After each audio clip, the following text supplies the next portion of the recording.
my name is Lynn Gillespie, and this week on the High Performance Garden Show Nuggets, we share with you how to know when to harvest your dill seed heads. Here's a clip from the show. So if you look at this one right here, you can see that these seeds are forming and the seeds are starting to ripen. And I want to go ahead and start harvesting these dill heads. I use them in pickles, dilly beans, stuff like that. And the reason that I want to take these off is I don't want 200 new dill plants in my garden bed. So we want to pay attention to what we're doing here and get these harvested.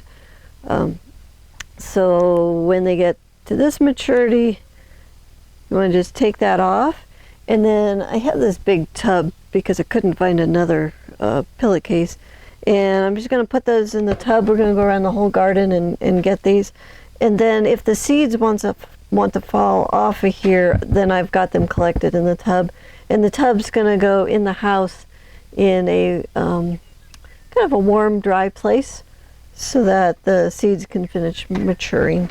So we'll run around the garden and pick these. The rest of these heads, like if I wanted to make dill pickles, these are fine. The seeds are starting to mature. I got this one over here. God, these are beautiful. This one over here, I think it can sit on the plant for one more week. And then I think it'll be time to take this one off as well. So we're just gonna harvest some dill heads as we go. All right, here is our dill collection so far. And I will just keep this tub going and we'll just keep collecting and piling up in here.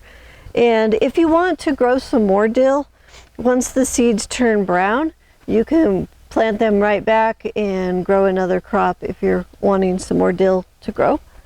This clip is from the High Performance Garden Show Year 9, Week 18.